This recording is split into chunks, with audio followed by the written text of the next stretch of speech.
Hi everyone, it's Ardith, and today I'm excited to be the May guest on the Too Many Cards series with Emily Leapart. Today we're working with some of the new products from the summer release from Sunny Studio. The wraparound box dies, slice of summer stamps and dies, and summer splash pattern paper. I started with the wraparound box dies. This set comes with lots of other little dies that you can use to decorate the box it makes. To start, I cut 4 of these panels that will be glued together to create the 4 sides, top and bottom of the box. And I cut 4 pierced rectangles from the watermelon pattern paper to go on the sides of the box. I also used this little half-circle tag topper to cut a watermelon-shaped window from each of the 4 rectangles. Once I had the 4 panels cut with their windows, I needed to cut a window in the same spot on each of the box's sides so that the contents of the box will be visible. I lined up each rectangle on the white box side, and I used a pencil to show where the window needed to be cut. Then I placed the die over the pencil marks, adhered it with repositionable tape, and ran it through my Gemini Junior. As I worked, I numbered each watermelon panel and white box side so that they would match up later when I assembled the box.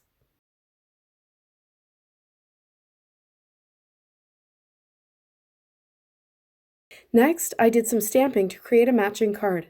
I used the watermelon layering stamps from Slices of Summer and a square panel, since I wanted 4.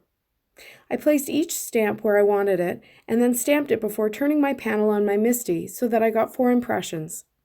I noticed on my second color that my images were not perfectly lined up, and I think it's because my square panel was not perfectly square, but it was pretty close, so I didn't worry too much about it. I used 2 colors of pink ink, then a pale yellow-green, a mid-green, and a deeper green for the rind of the watermelon. I love how fresh these colors are. Then I used black ink for the seeds, and on my third impression I didn't get the panel quite back into the corner of my MISTI, and the seeds didn't stamp in the correct place. So I stamped another slice off camera, using the same ink colors so that I would have 4 in total. I cut them out with the coordinating dies and compared them to the watermelon pattern paper, and I think it's a pretty good match. I loved those greens together so much that I decided to use the same combination for the pieces that decorate the top of the box. They're an odd shape, but you'll see how perfectly they fit when I put the box together in a couple of minutes. For each of the pieces, I blended that yellow-green ink on the top and then the mid-green ink on the bottom, making sure to get a good blend in the middle. Sometimes these inks look a bit blotchy at first, but once they dry, they smooth out and become really beautiful. Next, it was time to assemble the box. I started by putting glue on the white box side before putting down a small square of acetate for the window. Then I put glue on the back of the watermelon panel and I attached that, making sure that the windows were lined up so I could see right through them.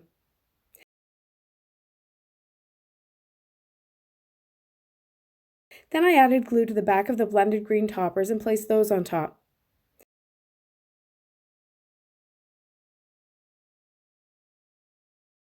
When I had all 4 sides assembled, I got out some strong adhesive tape to start putting the box together. I started by folding on all the scored lines, using a bone folder to make sure that the folds were crisp. This one little angled area folds back toward the front of the panel, not into the center of the box, and that's what's going to make the petal design at the top work. I put this strong adhesive on the tabs of the panel, and then I moved on to the rest until they were all creased along the score lines and had adhesive on the tabs.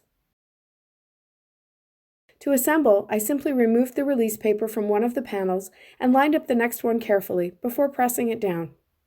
On the first try, I removed both the side and top pieces of adhesive, but later I found it easier to get the sides glued together before removing the release paper for the top and lining it up as well.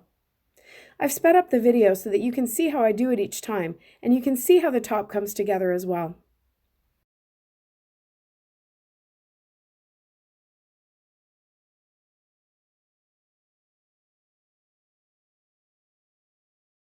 Once I had the 4 panels joined in a row, I folded over the one on the far right and removed the release paper before bringing over the left panel and carefully lining it up to finally form the 4-sided box.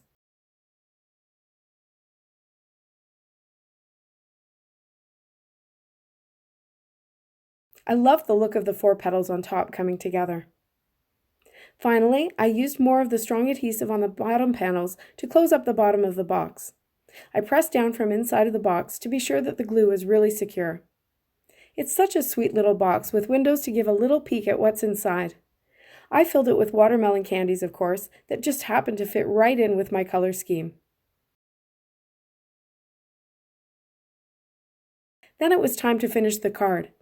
I created a 4 1/4 by 4 1/4 inch card base from white cardstock, and I masked off the back so that I could ink blend the front. I used the same fresh green colors that I used on the box top, with the lighter green on the top half of the card front and the darker green below. I only did the edges since I used a white panel over the top as a base for my watermelon slices. Originally, I thought I would create a circle with the slices, but as I thought about where I would put a sentiment, I actually ended up turning them around so that the corners of the watermelon were in the corners of the panel. Then I used one of the little tag dies, along with that same half-circle topper, to create my sentiment. I made the tag topper into watermelon as well, by creating a circle mask and blending the green and pink ink onto it. I want to really thank Emily and Mendy from Sunny Studio for inviting me to play with these new goodies. I think this is going to be a perfect little gift set for one of my kids' teachers in a few weeks.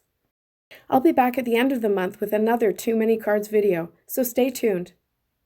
If you enjoyed this video, please give it a thumbs up below and subscribe for even more inspiration. Product links are below and also on my blog. Thanks so much for watching. See you next time.